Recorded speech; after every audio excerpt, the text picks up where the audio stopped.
Hey everyone, it's Lisa from the blog farmhouseonboone.com, and today I am continuing with my healthier Thanksgiving classic recipes. I shared with you my cranberry sauce last week, and today I'm going to make sweet potato casserole.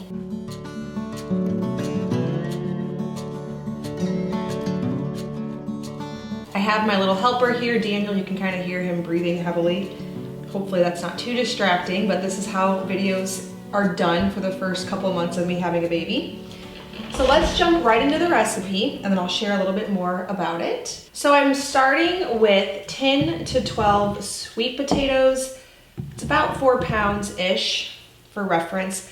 I've baked them so that they're nice and soft and removed the peels. And I'm just gonna add them to a blender or a food processor. To that, I'm gonna add a half of a cup of heavy cream, 2 eggs. Now, a lot of the key to making healthier versions of some staple recipes is just swapping out ingredients that you find from a local farm and just better sourcing. That's typically what I mean whenever I am making a healthier version of a classic recipe. Get the egg from our farm, the milk from a local dairy, and then swapping out sugar for something like maple syrup or honey, and using whole and real ingredients. A lot of times I'll either use sourdough for the flour component or einkorn, which is a healthier ancient grain, and keep a lot of the components of the recipe the same. Gonna add 1/3 cup of either coconut oil or butter. And then 1/3 cup of either raw local honey or maple syrup, whatever you have access to. 2 teaspoons of vanilla. I'm just gonna estimate here. That should be good. 2 teaspoons of cinnamon.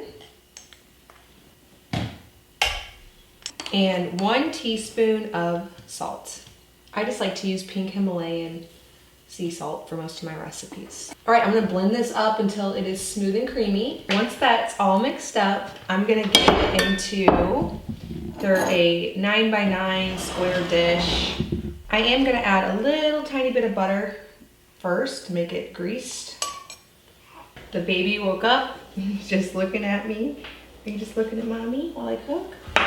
So for the pecan topping, I'm gonna add 2 cups of pecans to my blender, a half a cup of einkorn.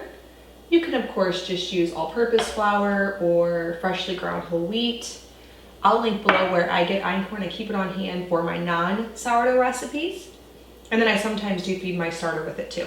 5 tablespoons of melted butter, a half of a teaspoon of ground cinnamon, 1/4 of a teaspoon of salt,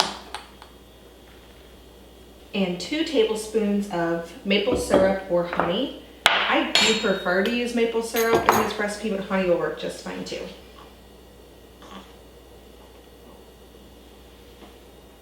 And I'm just gonna pulse this in the blender until it's combined.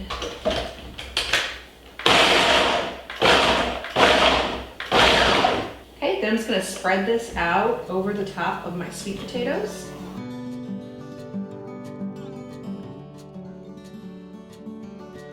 All right, I just pulled this sweet potato casserole out of the oven and it smells delicious. Cannot wait to dig in. Now on the blog, I have a little ebook that has all of my Thanksgiving recipes that I'm putting on for this season. You can head over and check that out. It's a PDF download so that you can reference all of the recipes in one easy place for your Thanksgiving feast this year.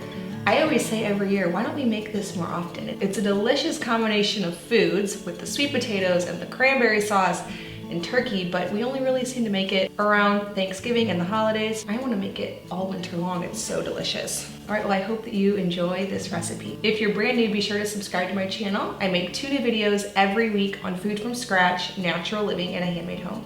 Thank you so much for stopping by the farmhouse.